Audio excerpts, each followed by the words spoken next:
ആരവേ ഇത് നോക്കി എന്താടാ അവിടെ? സാറേ ഇവന്റെ പഠിച്ചിട്ട് റോബോട്ടിന് എന്താണ് ഉണ്ടാക്കാൻ പോകുന്നത്. അതിനിപ്പോ എന്താ, നീ ഒന്ന് വാ.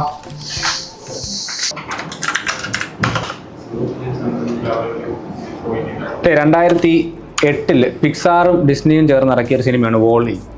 ഇതിനകത്ത് കുറേ റോബോട്ട്സിനെ കുറിച്ചുള്ള കാര്യങ്ങളൊക്കെ പറയുന്നുണ്ട്. അതിനകത്ത് അവർ അവതരിപ്പിച്ചൊരു ഐഡിയ ആണ് ക്ലീനിങ് റോബോട്ട് എന്ന് പറയുന്നത്. അന്നത്തെ കാലത്ത് ഇത് റിയൽ അല്ല. ഈ റോബോട്ടിൻ്റെ കംപ്ലീറ്റ് ഐഡിയ എന്ന് പറയുന്നത് എവിടെ അഴുക്ക് കണ്ടാലും, അതായത് എവിടെ ഡേർട്ട് കണ്ടാലും അത് ഡിറ്റക്റ്റ് ചെയ്ത് അവിടെ പോയി അത് ക്ലീൻ ചെയ്തിട്ട് അതിൻ്റെ ചാർജിങ് സ്റ്റേഷനിൽ തിരിച്ച് പോയി റെസ്റ്റ് എടുക്കും. ഇത് അന്ന് പ്രോഗ്രാം വഴിയോ നോർമൽ പ്രോഗ്രാമിൻ്റെ യാതൊരു രീതിയിലും ഇത് ചെയ്യാൻ പറ്റില്ല. കാരണം ക്ലോസ്ഡ് ആയിട്ടൊരു എൻവയോൺമെൻറ്റ് എന്ന് പറയുമ്പോൾ അത് ചേഞ്ച് ആയിക്കൊണ്ടിരിക്കും. നമ്മുടെ വീടുകളിലും മറ്റ് സ്ഥലങ്ങളിലുമൊക്കെ ആളുകൾ കസേരകൾ മറ്റ് സാധനങ്ങളൊക്കെ അങ്ങോട്ടും മാറ്റിയിടും. സോ ഒരു എൻവയോൺമെൻറ്റ് എപ്പോഴും ചേഞ്ച് ആയിക്കൊണ്ടിരിക്കും. പക്ഷേ ഇന്നത്തെ കാലത്ത് ആർട്ടിഫിഷ്യൽ ഇൻ്റലിജൻസ് കൊണ്ട് ഇതുപോലെ ഒരുപാട് ക്ലീനിങ് റോബോട്ടുകളുണ്ട്. നിങ്ങൾ ജസ്റ്റ് ആമസോണിൽ കയറി സെർച്ച് ചെയ്താൽ തന്നെ 15,000 രൂപയ്ക്ക് താഴെ പോലും ക്ലീനിങ് റോബോട്ടുകൾ ഇന്ന് അവൈലബിൾ ആണ്.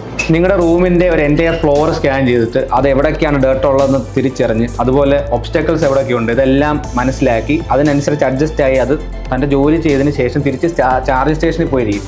അങ്ങനത്തെ റോബോട്ടുകളാണ് ഇപ്പോൾ ഉള്ളത്. ഇത്ര ചീപ്പായിട്ട് ഇത്രയും നല്ലൊരു ടെക്നോളജി ഇത്ര പെട്ടെന്ന്, അതായത് 2008 തൊട്ട് ഈ ഒരു ചെറിയ കാലയളവിനിടയ്ക്ക് ഇതുണ്ടായി വന്നത് ആർട്ടിഫിഷ്യൽ ഇൻ്റലിജൻസ് പോലുള്ള ടെക്നോളജീസിൻ്റെ ഗുണം കൊണ്ടാണ്. സോ ഇവനെന്നല്ല, നിങ്ങൾക്ക് ആർക്ക് എന്ത് ഐഡിയ തോന്നിയാലും ഇതൊക്കെ ഇപ്പോൾ വെറുതെ ഒരു ഫ്യൂച്ചറിൽ നടക്കുന്ന കാര്യമല്ല, നടക്കാത്ത കാര്യം എന്ന് തോന്നിയാൽ അത് ഈയിടയ്ക്ക് തന്നെ നടക്കാൻ ചാൻസ് ഉണ്ട്. കാരണം നമ്മൾ പഠിക്കുന്നത് ആർട്ടിഫിഷ്യൽ ഇൻ്റലിജൻസ് ആണ്. ആർട്ടിഫിഷ്യൽ ഇൻ്റലിജൻസ് കൊണ്ട് എന്തും ചെയ്യാൻ പറ്റും. Audi Group of Institutions, the most trusted quality training provider.